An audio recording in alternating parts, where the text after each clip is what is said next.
late ហើយជាមួយនឹង lately តើពាក្យពីរហ្នឹងយើងប្រើវាខុសគ្នាមិនទៅវីដេអូមេរៀនមួយនេះគឺខ្ញុំធ្វើឆ្លើយតបទៅនឹង comment មួយដែលបងប្រុសឬក៏បងប្រុសម្នាក់ក៏សួរខ្ញុំនៅលើ Facebook គាត់ចង់ទៅសេសបុតទៅមេរបស់គាត់ប្រាប់ថាគាត់អធិស្ឋានដែលគាត់ឆ្លើយតបយឺតចឹងណាហើយនៅក្នុង comment ដែលគាត់ផុសហ្នឹងគឺមានពាក្យ late ហើយជាមួយនឹង lately ហ្នឹងដែលគាត់ប្រើទៅវាអត់ធំត្រូវចឹងឥឡូវនេះខ្ញុំបង្ហាញវីដេអូមេរៀនមួយនេះដើម្បីឆ្លើយតបទៅគាត់ក៏សម្រាប់អ្នកទាំងអស់គ្នាដែរ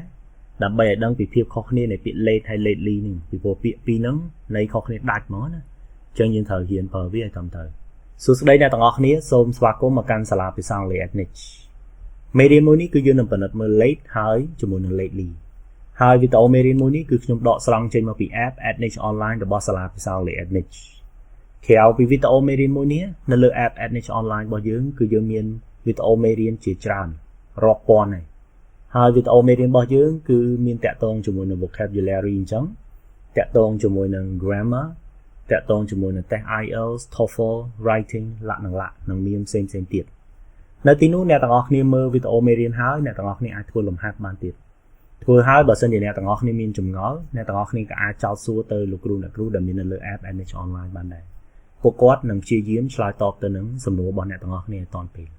app Adniche online គឺសម្រាប់អ្នកណាគេដែលចង់រៀនភាសាអង់គ្លេសបើអ្នកទាំងអស់គ្នាចង់រៀនភាសាអង់គ្លេសដោយប្រើប្រាស់ app Adniche online សូមកុំភ្លេចតាក់ទងទៅ Telegram ដែលមានលេខ011 45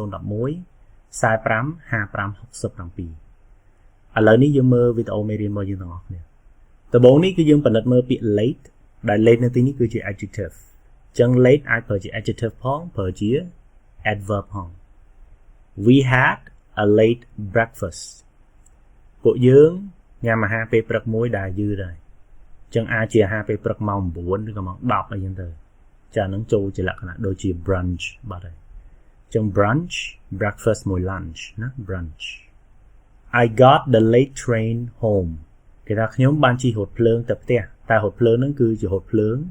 ពេលយប់ឬក៏រថភ្លើងយប់ជ្រៅអញ្ចឹងន័យ late នេះគឺបញ្ជាក់នៅ train ណាចឹងឧទាហរណ៍ថា train ហ្នឹងគេមានចេញអាម៉ោង8ម៉ោង9ម៉ោង10ម៉ោង11 12អីចឹងទៅ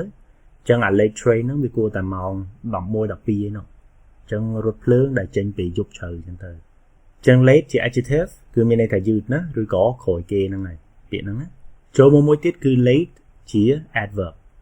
The program started late គឺថាកម្មវិធីបានចាប់ផ្ដើមយឺត We arrived home late យើងមកដល់ផ្ទះយឺតចឹងគេនៅទីនេះគឺយើងប្រើប្រាស់វាជាលក្ខណៈ adverb វិញមិនជា adjective ទេចឹង late adverb ក៏ដោយ adjective ក៏ដោយគឺមានន័យថាយឺតឬក៏ក្រោយគេប៉ុន្តែ lately ន័យផ្សេងឥឡូវយើងទៅមើលទាំងអស់គ្នា lately គឺជា adverb ហើយអត្ថន័យរបស់វាគឺមិនមានន័យថាក្រោយគេឬក៏យឺតទេអត្ថន័យរបស់វាគឺមានន័យថាថ្មីនេះដូចជាពាក្យ recently ចឹងថ្មីនេះឬក៏មួយរយៈពេលចុងក្រោយនេះ She says she's been feeling tired lately នាងបាននិយាយថាមួយរយៈពេលក្រោយនេះនាងមានអារម្មណ៍ហត់នឿយ He's been studying hard lately គេថាមួយរយៈពេលចុងក្រោយនេះគាត់ប្រឹងប្រែងរៀនខ្លាំងណាស់ចឹងហើយនៅនេះបើយើងលុបពាក្យ lately ចេញដាក់ពាក្យ late ចូលខុសហើយពីព្រោះន័យវាខុសគ្នាតែម្ដងណា late ជាមួយនឹង lately ហ្នឹងចឹង late យឺតឬក៏ក្រោយគេប៉ុន្តែ lately គឺមានន័យថាមួយរយៈពេលចុងក្រោយនេះឬក៏ recently ចាប់ហើយអ្នកទាំងអស់គ្នាវីដេអូមេរៀនរបស់យើងមានតែប៉ុណ្្នឹងទេ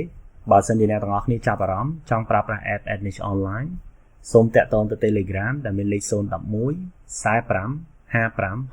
67អរគុណជំរាបលា